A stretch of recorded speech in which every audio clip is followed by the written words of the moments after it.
அன்பு நண்பர்களுக்கு வணக்கம். ஒரு நண்பர் கேள்வி கேட்டிருந்தார். திருவாசகம் எழுதிய திரு மாணிக்க வாசகரின் சில வார்த்தைகள், அதாவது பில்லாகி பூண்டாகி பல்மிருகங்களாகி பறவையாய் மனிதனாய் எல்லாம் பெருப்பும் பெருந்திருத்தேன் எம்பெருமானே. அப்போ இந்த பாட்டை கடந்து போவர்கள் எல்லாம் ரெண்டு விஷயமா இருக்கும். அதாவது ஒருவர் ஞானம் பெற்றிருப்பார், மற்றொரு இது நல்ல பாடல் அப்படின்னு கேட்டு போயிருப்பார். அப்போது அந்த உணர்ந்தவன் பில்லாகி, இப்போ மனிதனாக பிறந்திருக்கும், ஒரு தாயின் கருவறையில் ஒரு கருவாக இருக்கும், அதில் ஒரு 10 மாதம் இருக்கும், வெளியே அப்புறம் பல சுகதுக்கங்களை அனுபவித்து நம்மளோட சங்கதிகளை வளர்த்து அடுத்த தலைமுறைக்கு என்னென்ன பண்ணுமோ பண்ணிவிட்டு கஷ்டங்களை அனுபவித்து கடைசியாக பேரின்பத்தை அனுபவித்து செத்து போகிறோம். இதே தான் ஒரு பில்லாய் பிறந்த மறுநொடியிலிருந்து அவருடைய இன்பத் துன்பங்கள் எல்லாம் தொடருது. அப்போ அந்த பில்லோடைய கான்செப்டில் நீங்கள் இருந்து பாருங்கள், அதை சொல்ல வராங்க. ஏன்னா நீங்கள் இருந்திருக்கீங்க, அந்த பில்லோட கான்செப்டில் இருங்க, அனுபவிங்க. பல் மிருகங்களாய் பில்லையும் தன்னோட உயிராக பார்க்கணும்.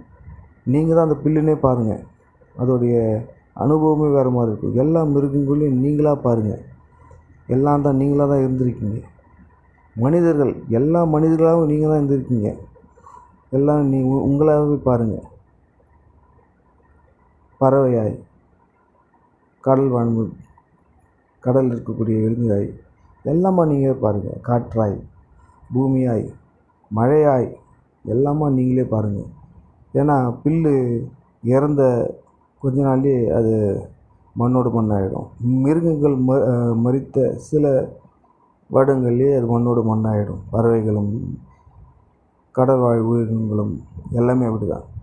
அப்போ இந்த மண்ணோட மண்ணாய் கலந்த அதில் தான் நம்ம திருப்பி வரும். அதே இடத்துலேருந்து வருமோ அதே இடத்துலேருந்து வரதில்லை. இங்கேருந்து மண் அங்கே போகுது, அங்கேருந்து இங்கே மண் போகுது, பூமி சுழல் எல்லா இடத்துலையும் மண் கலந்துட்டு தான் இருக்குது. இப்போ நீங்கள் இங்கேருந்து போயிட்டீங்க, எங்கேயோ வரீங்க. அப்போது இங்கேருந்து எப்படி அங்கே போனீங்க? எல்லாம் நீங்கள் தான், எல்லா இடத்துலையும் நீங்கள் வியாபிச்சு இருக்கீங்க. அந்த ஒரு உணர்ந்து அந்த பாடலை கேட்கும்போது எல்லாமா இருக்கக்கூடிய நீங்கள் எல்லாமா இருக்கக்கூடிய யார் மேலே கோவப்படுறீங்க?